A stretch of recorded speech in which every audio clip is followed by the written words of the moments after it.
welcome to Guys, a video series talking about different types of baseball guys. In this episode, we're talking about smokers, a type of guy that has mostly vanished from the modern game, especially if you're talking about cigarette smokers, although we will focus on any type of smokers in this episode. This is the most recent photograph I could find of a player smoking in or around the ballpark. And there's a reason I made it the avatar of this channel. Well, in addition to the fact that Keith Hernandez is the undisputed game-winning RBI king, it's because it harkens back to a different time when players were a little more rough around the edges, with vices just like the rest of us, and not ultra-refined baseball machines. Players in today's game tend to be more like Ivan Drago in Rocky. Perfect athletic systems whose biometrics and diet and workout routine are all regimented with an authoritarian precision. This refinement is not just confined to the world of sports. This guy on Twitter called Lindy Man has written a lot about the concept of refinement culture, calling out the fact that, for example, corporate logos have by and large lost their uniqueness and gotten more refined down to something clean and sleek, but boring and samey. Even the Quaker Oats guy got his double chin refined away. You can also see this when you look at pictures of fast food restaurants from the 70s and 80s versus now. Pizza Hut's going from this to this. Or McDonald's going from a fun and over-the-top kid-centric vibe to looking like a depressing co-working space. The game of baseball itself has of course been refined recently by the adherence to the 3 true outcomes and the third time through the order penalty, as well as the pullback from old-school small ball tactics. And we end up with fewer idiosyncratic players. There are very few guys today who make lots of contact and hit mostly singles like Rod Carew, Tony Gwynn, or Wade Boggs. Luis Arraez is one guy today who does that, but I highly doubt he's drinking anywhere close to 100 beers on a flight from Boston to LA. And he's definitely not smoking a cigarette in the dugout, which seems like just about the most unrefined thing a ball player could do nowadays. But the players of yesteryear definitely had a different philosophy. When John Kruk was confronted by a fan who caught him smoking a cigarette while taking batting practice, Kruk yelled at her, "I ain't an athlete, lady, I'm a ball player." And while I certainly don't encourage baseball players to smoke, or anyone really, don't smoke, kids. Don't smoke. It doesn't make you grown up. It makes you a loser. Some part of me would be so psyched to see, Juan Soto blasting a cig in the dugout. I mean, if that were to happen though, realistically, it would be a favor. All right, let's put this roster together. These guys smoke. Okay, for the manager of this team, we've got a lot of good options, but I'm going to go with Jim Leyland, a guy who we actually have footage of smoking in the dugout. Catcher, Yogi Berra. I'm going to prioritize more recent players because if you go back before the 90s, basically every American adult was a smoker. So that's too easy, but it's also incredibly hard to find more recent players who smoked. So I will have to dive quite deep into the past, back when even the Olympics were smoker-friendly. And the 1950s Yankees are pretty fertile ground for this, as it was a party team. And Yogi is right in the middle of it. Yogi appears to be more of a cigar guy, but in this shot, he apparently couldn't even wait to get dressed to light up after a big game. First base, Keith Hernandez. Already talked about Keith, who hates this photo. He had a well-documented history of substance abuse during the 80s, so I can understand why he associates this photo with bad memories. This kind of bums me out because I know that if Keith were ever to happen onto this channel, he would immediately detest it. Keith's cig blasting was so immoderate, it led Whitey Herzog to trade him away to the Mets for basically nothing. And by the way, the fact that Keith was also a crossword guy makes me love him even more. Second base, Nellie Fox. This guy was a total nicotine fiend. Check this out. In the dugout, smoking a corncob pipe while simultaneously chewing on a massive wad of tobacco. Apparently, he was known as Mr. Chewing Tobacco in advertisements at the time. Third base, Dick Allen. Here we go, juggling 3 baseballs in the dugout with a cigarette dangling from his lips on the cover of Sports Illustrated. Doesn't get any better than that. I mean, once again, I hate cigarettes and smoking is absolutely horrible for you. Don't do it, but this guy looks so damn cool. I'm sorry, but this is maybe the coolest a baseball player has ever looked. And here he is again, having a pre-at-bat smoke, batting gloves on. Shortstop, Pee Wee Reese. This photo of Pee Wee Reese lighting up on the trainer's table in the locker room gives you a sense of how ubiquitous smoking was back in the 1950s. But nothing shows that better than the countless ads featuring star ball players from back then. Here's Pee Wee advertising Lucky Strikes, and here's Hank Aaron, Willie Mays, Roger Maris, Mickey Mantle, Jackie Robinson, Stan Musial, a whole all-star team. That's not to say that all of these guys were actually smokers, but like I said, most everyone was back then. But the only photos I can find of guys like Willie Mays and Stan Musial with a cigarette in their hands were in these type of ads. And Musial eventually refused to endorse cigarettes in the 1950s after learning about the harmful effects of smoking. Left field, Hank Aaron. Hank is one guy who appears to enjoy the product he endorsed. Here's a young Hank enjoying a smoke in the locker room. Center field, Joe DiMaggio. Joltin' Joe was one of the most notorious chain smokers in baseball history, smoking 3 packs a day during his prime. He embraced the cigarette lifestyle, endorsing a number of different brands throughout his playing days. It did catch up to him as he died from lung cancer, but not until age 84. Right field, Dave Parker. Okay, maybe I spoke too soon about that Dick Allen photo being the coolest a ballplayer has ever looked. This photo of Pillbox Pirate Parker puffing away in the dugout is iconic, but far from the coolest Dave Parker photo. You've got him swinging a sledgehammer, wearing this cool hat, or wearing this cool hat with the Me and the Boys Boppin' t-shirt. But for me, the Pirates' yellow hockey mask takes the cake. Very Mad Max. If only he had a cigarette dangling out of that mask. DH, Babe Ruth. The Bambino was another nicotine nut.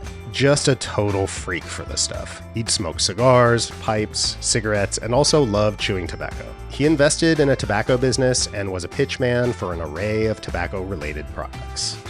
Pitching staff, Tim Lincecum. Speaking of freaks, Lincecum's weed smoking became so legendary that it got its own catchphrase and a brief San Francisco t-shirt empire.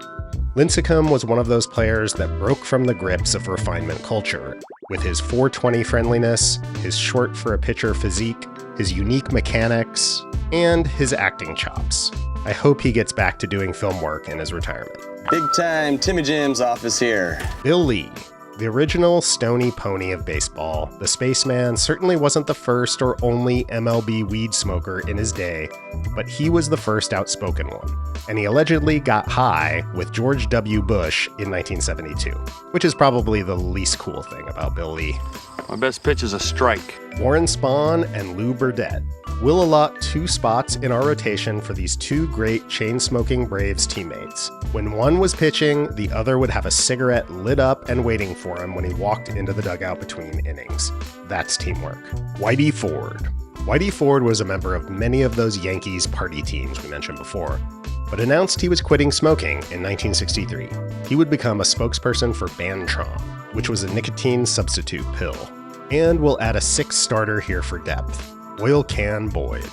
After his career, Oil Can Boyd revealed that he smoked crack every day of the 1986 season, which was one of his best years despite dropping 40 pounds early in the season due to his habit. Bullpen, Bo Belinsky. For a swingman and a real swinger, we'll take Bo Belinsky. This guy was one of baseball's all-time Playboys despite not being a very good player.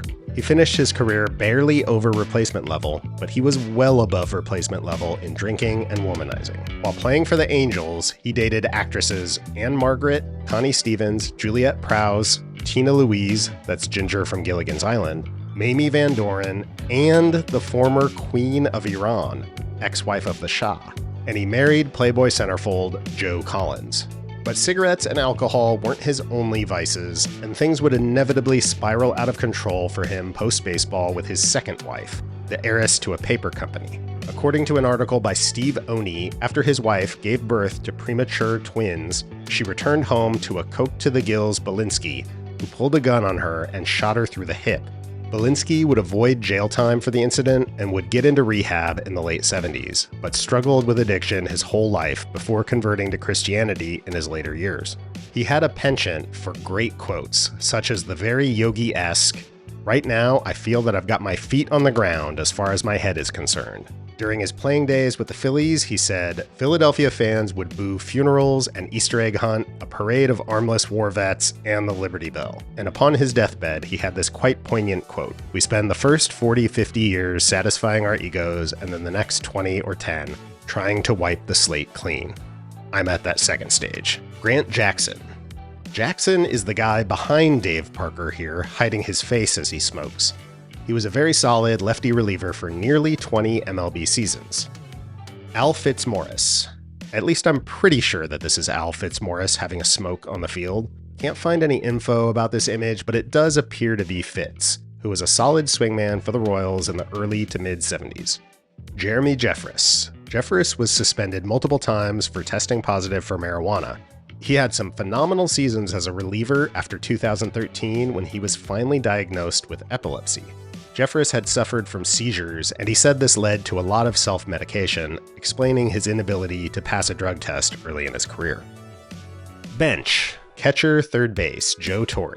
Torre gives us a great backup catcher and a real cigar aficionado. Torre loved to light up a stogie in the locker room after a game. Outfield, Joe Pepitone. Pepitone may be MLB's first real weed guy, and one of the league's most notorious wig guys. Coming up with the Yankees in the 1960s, Pepitone described himself as a bit of a loner on those squads due to his drug of choice. While the likes of Mickey and Whitey were out bar hopping all night, Pepitone was like, "Either DM me or hit my line, bro. I got loud. I'm trying to smoke." He said in an interview that he did eventually get Whitey and Mickey to smoke some loud with him.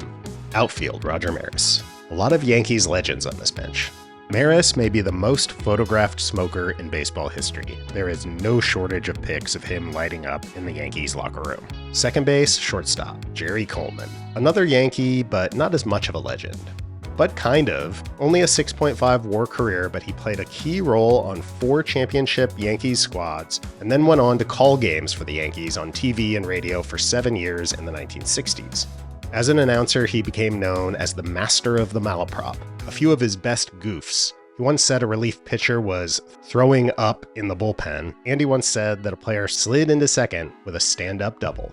This one is probably my favorite. He said, "Dave Winfield goes back to the wall, he hits his head on the wall, and it rolls off. It's rolling all the way back to second base. This is a terrible thing for the Padres." That would be terrible. Then there's this tautological one. Willie Davis is not as young as he used to be. And speaking of Willie Davis, let's take him as outfield depth. The Dodgers' defensively elite center fielder was an incredibly underrated guy in the 60s and 70s. Infield, Ha-Sung Kim. You know, a lot of the Korean, the Japanese players, to calm the nerves, they smoke cigarettes. So Kim, his first year, crushing cigarettes. So year 2, he comes back to spring training, and he goes, "Hey, bro, me, no more cigarette. No more cigarette." We're like, "Oh, okay, good." Second day of the season, 6 at-bats in. We walk by, Kim's out there. Hey, we go, "Hey, you said you're done." And he goes, "Mucho stress." I think the last hope for modern fans of smoking ball players lies with Korean players like Kim. The Korean Baseball Organization supposedly has a tradition where, instead of the 7th inning stretch, there's a 5th inning smoke break, where the grounds crew come out to tend to the field while the players and coaches go to a designated area to light up. Shortstop, Mark Belanger. And let's end on a tragic one, because as much as I'm joking around here, it is a good thing that fewer people smoke today and that fewer ball players smoke today. Belanger was one of the best defensive baseball players to ever set foot on the diamond. He may have even been the best.